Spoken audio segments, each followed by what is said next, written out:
So children, in the last video we have discussed the general introduction of hydrocarbons, that how they can be classified into different categories. Out of the classification which we have done in the previous video, the saturated and unsaturated hydrocarbons are very important. So from this video we are going to begin with the proper chapter. So in this chapter you will have to see the detailed study of the hydrocarbons under the heading as I'm going to tell you. See, the detailed classification I already told, but the chapter which we are going to begin, that is hydrocarbons, is going to cover the following topics in detail. So you should know what is the syllabus and then we can start. So I'm going to tell you a simple classification over here which is not very much complex as it was in the previous video, and then I will tell you what all are the topics in this chapter. So as I told in the previous video, hydrocarbons, if we classify them very simply, they can be aliphatic and aromatic. This is the thing which you need to remember. Okay, so under aliphatic they can be classified further again into types: saturated, unsaturated. Right? Under saturated we know alkanes are there. Alkanes. In 11th class you will be studying about them in detail. Till this much you have already done in class 10th. Unsaturated are of two types again: alkene and alkynes. As far as aromatic compounds are concerned, exclusively under this heading you will study about benzene and some compounds where one hydrogen of benzene is replaced by some other group, and we will see certain compounds which are derived from benzene also. So the topic or the topics to be covered in this chapter are 4 topics. Alkanes under 4 topics again, means these are the 4 topics: alkane, alkene, alkyne and benzene. These are the 4 topics, and all these 4 topics will be again studied under 4 subtopics. So what will be those 4 subtopics? See, always remember, whenever any organic chapter is studied, if we consider them as functional group, alkane is single bond, alkene double bond, alkyne triple bond. So you should be knowing, apart from all the exclusive functional groups like alcohol, aldehyde, ketone, carboxylic acids, single, double and triple bonds are also considered as functional groups. Usually on a priority basis, double and triple bond is considered as functional group. Even if you neglect single bond, then double bond and triple bond is definitely considered as a functional group. So when you study any chapter of organic, कोई भी chapter पढ़े from 11th, if you study alkene, alkene, alkyne or benzene, or when you will study in 12th class all the 4 chapters of organic, they are always studied under the 4 topics which I am going to give. The first topic is called as introduction. Okay. The second is called as preparation of the compound. Then comes physical properties, and then comes the last topic, that is chemical properties. So this is an introduction which I am giving from this chapter and will be applicable till 12th class. Whenever you will be studying a chapter of organic chemistry, it will be studied under these 4 headings only. Always you remember. Okay, so as I told you, the chapter hydrocarbons is going to be studied for alkenes, their introduction, preparation, physical property, chemical property. Alkenes, same 4 topics.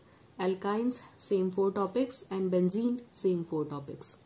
Okay, so indirectly, if you can count, you have 16 topics to be studied indirectly.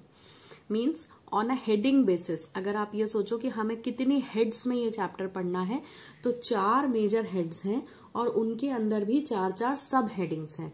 So 4 major heads and 4 subheads. So multiplying them you are getting 16 total topics, जिनके अंदर और भी बहुत छोटे छोटे topics होंगे. सो I hope आपको clear है कि ऑर्गेनिक का कोई भी फंक्शनल ग्रुप इन 4 हेडिंग्स में पढ़ा जाता है. Now let me introduce you these 4 headings. Introduction क्या होता है? इंट्रोडक्शन में जैसे कि हम एल्केन्स की बात करते हैं, तो एल्केन्स के इंट्रोडक्शन में हम क्या बात करेंगे कि एल्केन्स का जनरल फॉर्मूला क्या है, इनमें कार्बन की हाइब्रिडाइजेशन क्या होती है, ये मॉलिक्यूल कैसे बनते हैं या कैसे लिखे जाते हैं. ठीक है, ये सारा इंट्रोडक्शन होता है. उसका नॉमेनक्लेचर कैसे होता है, इतना हिस्सा आप ऑलरेडी 10th में पढ़ चुके हैं, but I will revise it so that if by chance anything is missed out you can recall it. Then preparation. अब ध्यान रखें ऑर्गेनिक केमिस्ट्री के हिसाब से टॉपिक नंबर 2 एंड 4 ये सबसे इंपॉर्टेंट है, जबकि टॉपिक नंबर A और C यानी फर्स्ट और थर्ड ये जो है जनरल इंफॉर्मेशन देते हैं ऑर्गेनिक कंपाउंड्स के बारे में, और इन पर 1 नंबर से ज्यादा का कोई भी क्वेश्चन नहीं बनता. ठीक है, यानी रीजनिंग क्वेश्चंस बन सकते हैं या फिर कुछ छोटे छोटे क्वेश्चंस बनते हैं जिनका बहुत ज्यादा वेटेज नहीं होता. तो मेजर क्वेश्चन कहाँ से बनता है? मेजर क्वेश्चन बनता है प्रिपरेशन से और केमिकल प्रॉपर्टीज से, क्योंकि इसमें एक्सक्लूसिव केमिकल रिएक्शंस आती हैं जो कि बहुत इंपॉर्टेंट होती हैं. So let me tell, introduction आपको समझ में आ गया. प्रिपरेशन का मतलब होता है, सपोज हम बात कर रहे हैं एल्केन्स को पढ़ रहे हैं, तो एल्केन्स का प्रिपरेशन करना है, तो in this heading we will study how and from which methods alkanes can be prepared. Okay, by using what compounds you can prepare alkanes. तो जब हम एल्केन्स पढ़ेंगे तो हम एल्केन्स की प्रिपरेशन के 3 अलग अलग इंपॉर्टेंट मेथड्स पढ़ेंगे. Then physical properties. Physical properties का मतलब ये होता है कि बॉइलिंग पॉइंट, मेल्टिंग पॉइंट. सबसे पहले तो फिजिकल और केमिकल प्रॉपर्टीज में डिफरेंस क्या होता है? फिजिकल प्रॉपर्टीज वो प्रॉपर्टीज होती हैं जो मेजर की जा सकती हैं, मेजरेबल होती हैं, विजुअलाइज्ड की जा सकती. It means the properties which you can see, जिन्हें आप देख सकते हैं, जैसे वेट है ना, या महसूस कर सकते हैं जैसे ओडर, ठीक है, कलर, ठीक है, जिनको आप महसूस कर सकते हैं, देख सकते हैं, या मेजर कर सकते हैं जैसे टेम्परेचर, जैसे डेंसिटी, ठीक है, जैसे मेल्टिंग पॉइंट, जैसे boiling point. So the properties which are measurable और कैन बी सीन और विजुअलाइज्ड, उन्हें हम फिजिकल प्रॉपर्टीज कहते हैं. जो बाहर से दिखती है, मतलब जिनको समझने के लिए, पहचानने के लिए हमें कोई केमिकल रिएक्शन नहीं करानी पड़ती, वो फिजिकल प्रॉपर्टीज होती है. सो फिजिकल प्रॉपर्टीज में भी 1 नंबर का रीजनिंग क्वेश्चन बनता है, जो कि usually melting point, boiling point, water में सॉल्युबल है कि नहीं, that is called as solubility, इन पर बनते हैं. फिर आती है केमिकल प्रॉपर्टीज. केमिकल प्रॉपर्टीज क्या होती है? केमिकल प्रॉपर्टीज में the exclusive chemical reactions are studied. इनमें जब आप केमिकल रिएक्शन कराते हैं तो आपको पता चलता है कि किसी एक्स चीज से रिएक्ट करने पर ये कैसे बिहेव करेंगे या कौन सा कंपाउंड बनाएंगे. ठीक है, तो एक सिंपल सा मैं आपको एग्जाम्पल दे देती हूँ. जैसे मान लें कि आप एल्कीन की केमिकल प्रॉपर्टीज पढ़ रहे हैं, तो एल्कीन की केमिकल प्रॉपर्टी में अगर आप एल्कीन को हाइड्रोजन से रिड्यूस करा दोगे तो वो जो है एल्केन में कन्वर्ट हो जाएगा. तो ये हो गई उसकी केमिकल प्रॉपर्टी. यानी कि आप केमिकल प्रॉपर्टीज में ये पढ़ते हैं कि किस चीज से रिएक्ट कराने पे वो कौन सी दूसरी चीज में कन्वर्ट हो जाएगा. सो प्रिपरेशन कि किससे उसे बना सकते हैं, और केमिकल प्रॉपर्टीज, ये 2 टॉपिक्स बहुत इंपॉर्टेंट होते हैं, इसलिए मैंने इन्हें मार्क कर दिया है. Now as I told you, this chapter starts from here, alkanes. So we will start with the first topic, alkane, with respect to first topic, introduction. So in this video we are not now going to talk about the introduction of alkanes. Introduction to alkanes. Okay, so इसके बारे में almost चीजें आपको पता है. So what are alkanes? Alkanes are the saturated hydrocarbon. Saturated क्यों बोल रहे हैं? क्योंकि कार्बन की सारी वैलेंसीज हाइड्रोजन से या दूसरे कार्बन से सेटिस्फाइड हैं. ठीक है, इसके बाद alkanes are saturated. यूजुअली बच्चों से अगर पूछा जाए कि saturated का मतलब क्या होता है, तो वो कहते हैं कि the compounds which have single bond are saturated, or the hydrocarbons bearing single bond are saturated hydrocarbons. मगर इसका ये जवाब नहीं है. इसका मतलब ये जरूर निकलता है कि there are single bonds, but saturation का मतलब होता है वैलेंसी सेटिस्फाई होना. That too by other atoms, bond लगा के नहीं। जैसे डबल और ट्रिपल बॉन्ड में आप क्या करते हो, आपको हाइड्रोजन कम होते हैं देन रिक्वायर्ड, जितनी की जरूरत है उससे कम हाइड्रोजन होते हैं, इसीलिए उन हाइड्रोजन्स की या उन कार्बन्स की कमी को पूरा करने के लिए हम मल्टीपल बॉन्डिंग कर देते हैं। ठीक है, तो इसीलिए उनको अनसैचुरेटेड कहा जाता है। विद रिस्पेक्ट टू, अनसैचुरेटेड का मतलब क्या है कि वहां पर कमी है किसी चीज की, और वो कमी किसकी है, इलेक्ट्रॉन्स की, जो मिलने चाहिए थे हाइड्रोजन से या कार्बन से, पर वो नहीं मिले, इसलिए हमने एक्स्ट्रा बॉन्डिंग करी। सो सैचुरेटेड का मतलब है कि they are having their all the valencies satisfied, okay, and that is why they show single bond. Now what is the general formula. अब ये वर्ड बहुत यूज होता है ऑर्गेनिक में, जब भी आप किसी कंपाउंड की बात करते हैं, नए ऑर्गेनिक कंपाउंड की, तो उसके जनरल फॉर्मूला की बात होती है।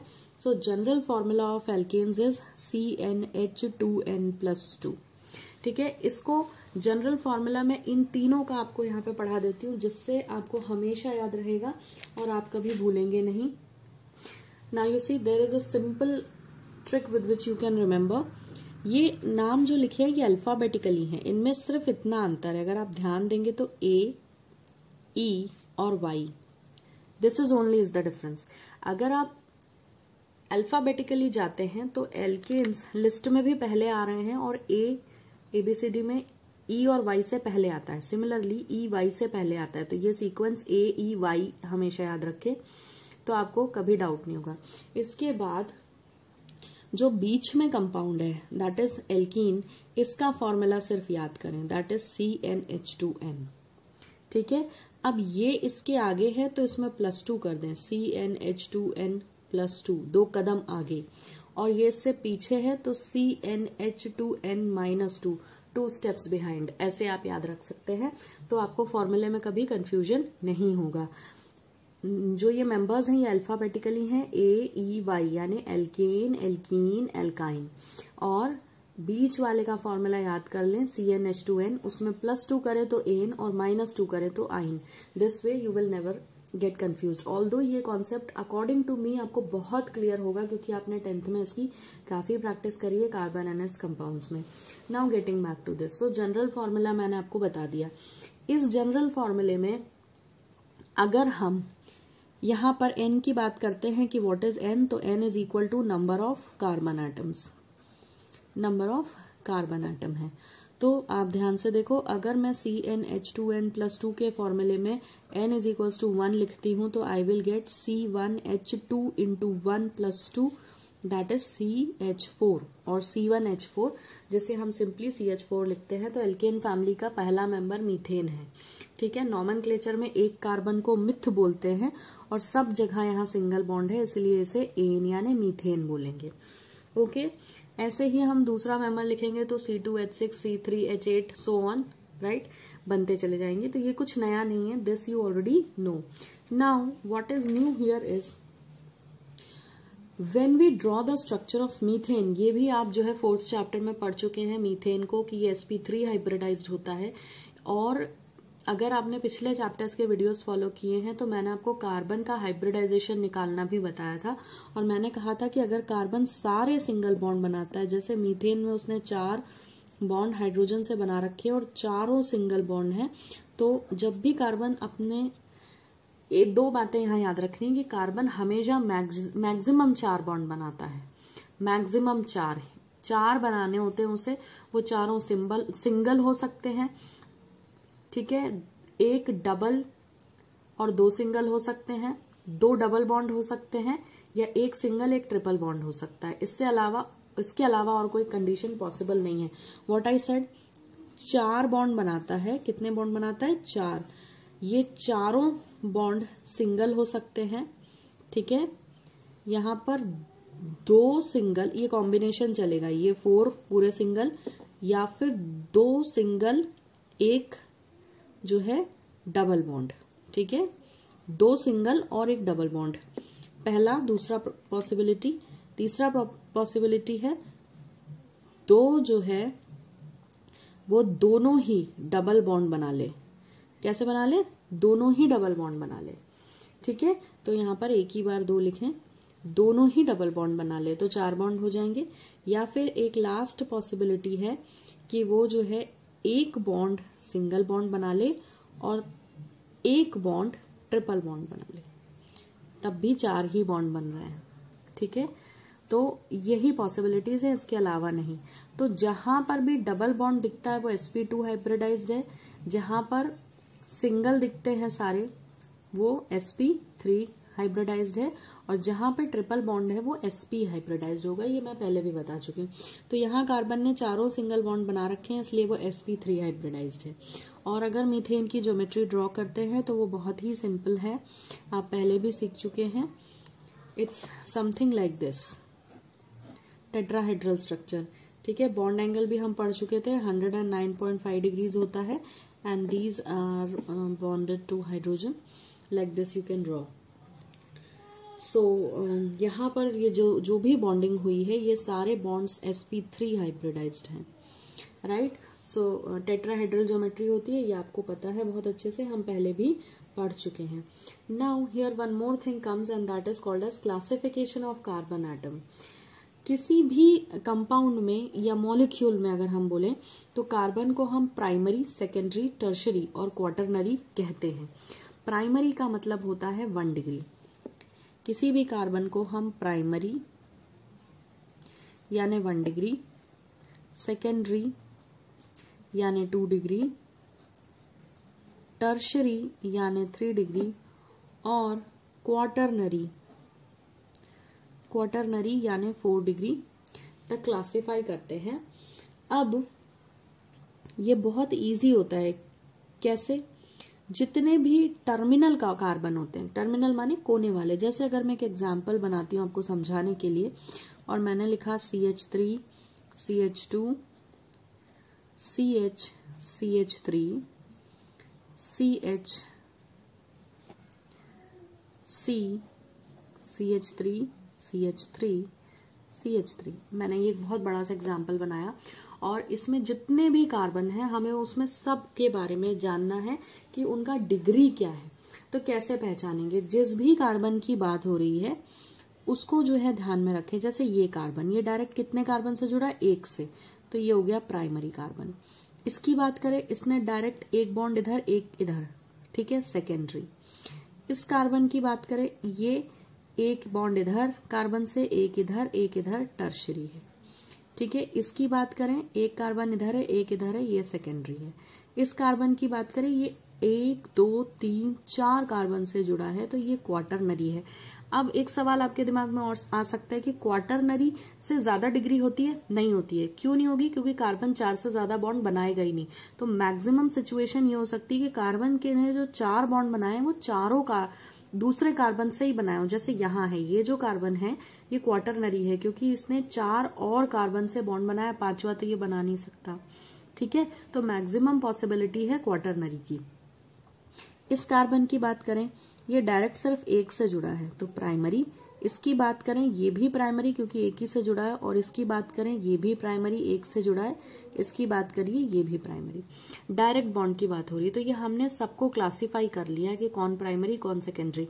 इसमें एक बात ध्यान रखिए, जो कॉर्नर में होते हैं जिन्हें टर्मिनल कहा जाता है, टर्मिनल माने extreme and, left side right side के पहले कार्बन, वो हमेशा प्राइमरी होते हैं क्योंकि वो हमेशा 1 से ही जुड़े होते हैं। वैसे हम इसमें चेंजेस भी कर सकते हैं, यहाँ से एक हाइड्रोजन हटाकर हम एक और CH3 ऊपर लगा सकते थे, बट स्टिल अगर ऐसा कंडीशन है कि कार्बन तीनों हाइड्रोजन से जुड़ा है तो टर्मिनल कार्बन हमेशा प्राइमरी होता है। तो आई होप आपको ये क्लियर है। Apart from this nothing as such very important comes under the introduction. This was all about what are alkanes and how they will be introduced. और इसमें से मैक्सिमम चीजें आपको मालूम है। Now from the next video the chapter will properly start, wherein we will talk about the second topic, that is preparation of alkanes, and that will be something very important. So I hope the introduction was clear to you. Thank you for watching.